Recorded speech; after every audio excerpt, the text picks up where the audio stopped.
how he went from $500 a month to $50 million a year. Goodness me, let's play this, man. A British Nigerian entrepreneur who started his journey by selling. Meet Kazim, a British Nigerian entrepreneur who started his journey by selling shisha on the streets of South London. Oh my God. Shout out to Tayo. He learned how to flip houses in his early 20s, turning abandoned buildings around and selling them for millions of pounds. What would you say is your biggest profit you've made on a single property? There's some deals where I've made in excess of £500,000. Profit? What? Profit, yes. Today, he owns over 20 properties in the UK and has completed over £50 million in transactions. Over the last 18 months, collectively, that's the GDV. 50 million? Yeah. That's a lot of money. Today, I'm flying to London to spend the weekend with him and learn exactly how he did it. Wow, Niger boy.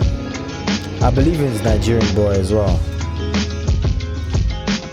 How did you get into this space? You're Nigerian, right? Nigerian, right? Nigerian and English. Nigerian and English. Yeah. Okay. Which side of the family is? My dad's Nigerian, okay. Lagosian. I was born in the UK, mum's English. I've been in property now for about 13 years. I think I bought my first 13 property. years. When you were trying to get your first property, was it, first of all, where did the money come from?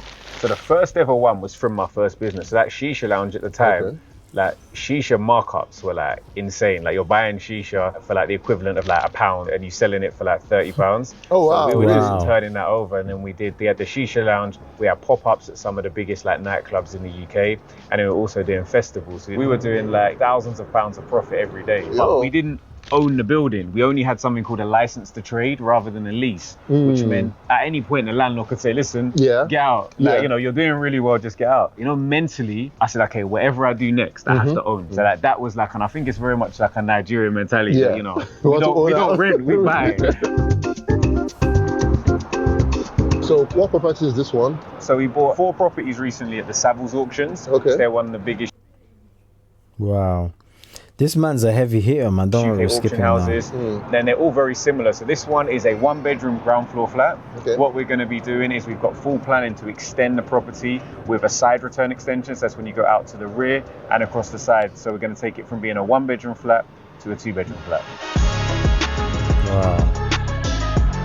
You can see in terms of what we've done, we've had to replace all of the ceilings, so they've all come down, and we're going to do complete rewire, and then we've also changed the layout. So this was previously just one room, and it would have been the living room to the property. But now it's actually going to be bedroom number 1 just here. Just here is going to be the family bathroom. This is now going to be the principal bedroom, and then there's going to be an ensuite shower room for the principal bedroom. Is this how most houses in London are? In terms of the floors, yes. So a lot of them will have a timber floor. You do get some with like concrete slab floors as well, but yeah, most of them are going to be timber.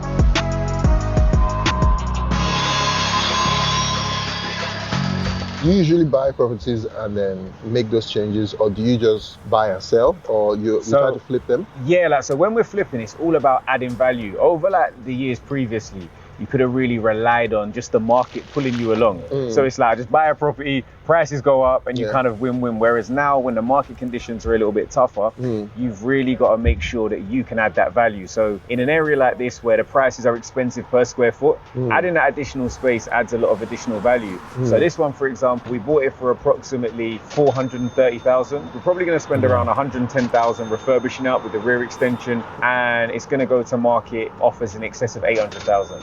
Oh wow, so that's like a 200k plus? Yeah, so that 200k on the uplift side, which is nice. That's some good money. It's not too bad, not too bad. We can buy some snacks. Snacks. This man. Why the orange Porsche?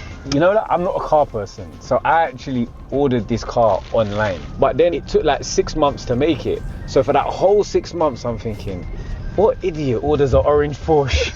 But I couldn't change it at this point. But when it came, I actually liked it, and I still like the car now.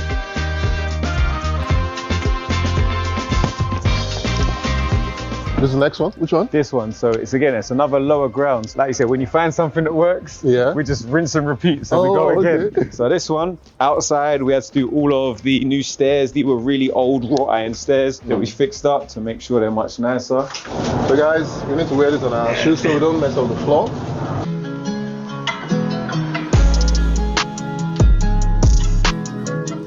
So this one, a lot further along, probably 98, 99% finished. This room's really stayed in its same layout, but we've moved the kitchen from the rear of the property to the front to create this like open plan kitchen living room feel. That's the bedroom. You then got the shower rooms. This is a very small micro flat. This is nice. Let me check. There's something I do in all my apartments. I have the tile iron shower test. Oh, to check if you can stand. Yeah. It's right, barely. It's just on your head. Yeah, but it's still. You can still manage. And it's still manage. As long as you're not still growing.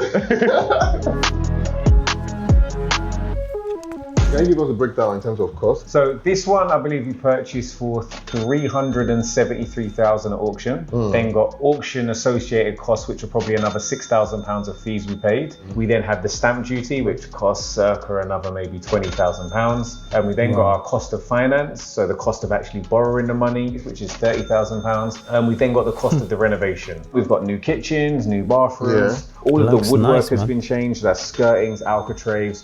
So all in, I say, yeah, we're probably in for about 500k, and this will be going to the market around the 600 mark. So that means the profit on this will probably be like 100. About 100k over a sort of like 6 to 9 month period. How many projects are you doing now at the moment? So at the moment, we got the 4 flats over in Croydon. We've then got this Fulham one you come to, the other Fulham one, Wow. Brixton, Clapham, Man, he's a Maidenvale. busy business. Making money. He's a busy man. He's making money. You come from a wealthy background? Definitely not so. Like my dad, first generation migrant. My mum moved from Devon and was working as like a youth worker. You see the correlation. It's always like, no, did you come from a rich background? No, obviously there are some out there. You might be you watching, but most people, they didn't get that handout or that lottery money, or you just have to grind. So I got news for you, my boy. Nobody is coming to save you. It's you and you alone. If you don't put in the work, no one else is.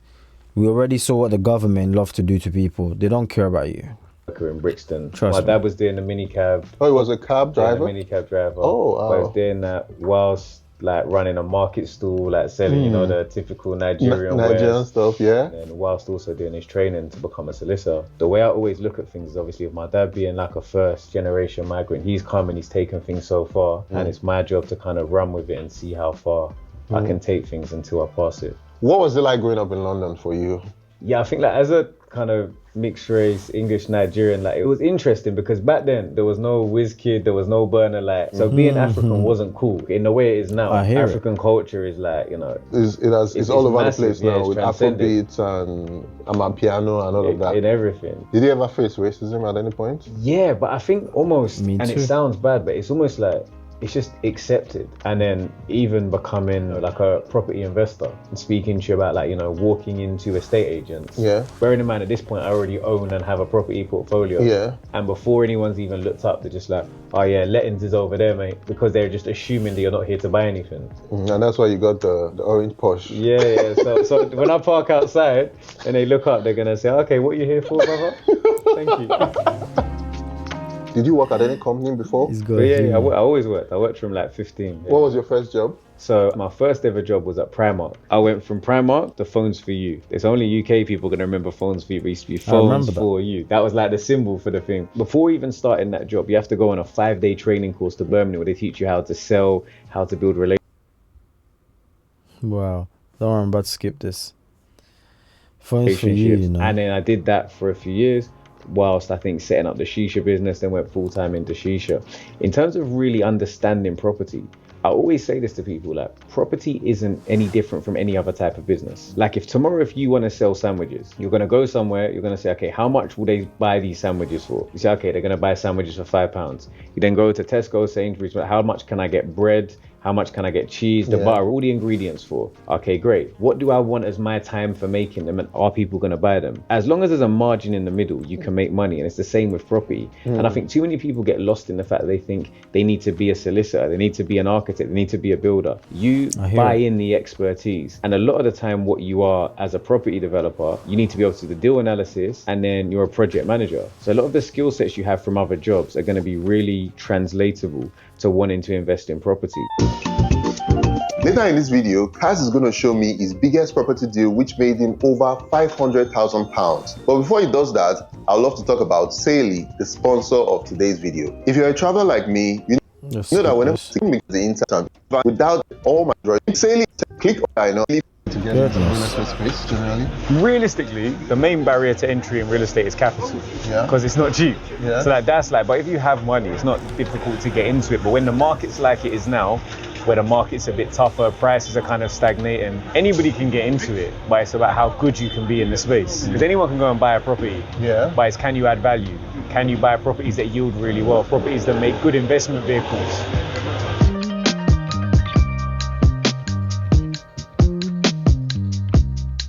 This is another property we have. We're in Tooting now, so we're giving you the real tour of southwest London today. We've gone across London today, man. Exactly, we're other side of the river now. So behind me, this property we actually bought with planning permission, and this is sort of like a little magic trick. So we took it and bought it as a 1-bedroom flat, and we've turned it into 2 flats. So 1 2-bed and 1 1-bed. Oh, and it was bought as how many bedrooms before? So it was just built, so it was purchased as 1 1-bedroom flat. Oh, wow. And now we've got 2 flats. How is that possible? How are you multiplying it inside?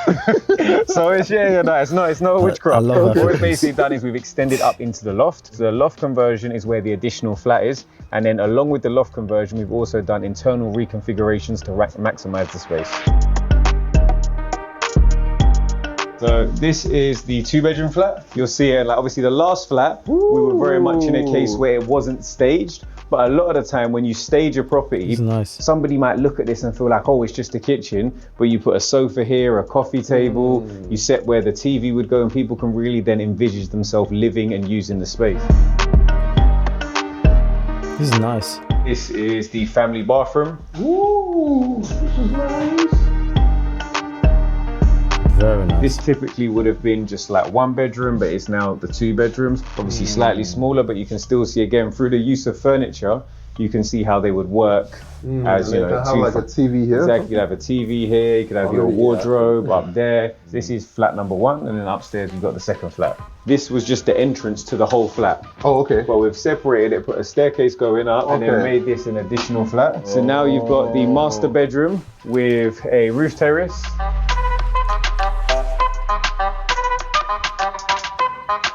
This is proper space management. Yeah, so you've got your small micro kitchen, exactly, sort of set back, so it's not in your way.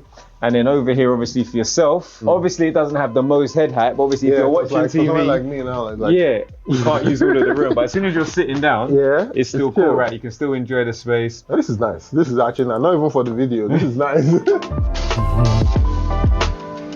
So I recently saw an article online where it says that you and your community, you've done over £50 million in property. Over the last 18 months, collectively, that's the GDV. 50 million? Yeah. That's a lot of money.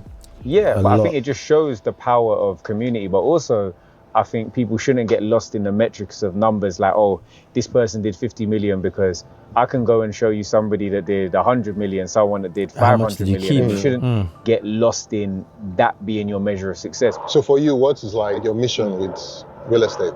So I just genuinely love what I'm doing. Like if I didn't enjoy it, I wouldn't do it. Oh, wow. So I think the idea of taking like these rundown homes and creating like nice properties amazing, but then also kind of changing what is the status quo of what a property developer looks like. Because when I first went to networking events, it was very much a case of very like much older middle class white males who dominated the industry. Now when we go to things like the UK Black Business Show, I'm meeting with like hundreds of property investors that look like me, sound like me. So being able to kind of share what is actually possible, for me, has been an amazing part of my journey personally. So how much was your first sale in real estate? The first property that I sold, I think I sold it for 310. Did you buy that one or just? So I bought that one as well. So I have never been an agent. So I've never actually been the person that sells and gets commission.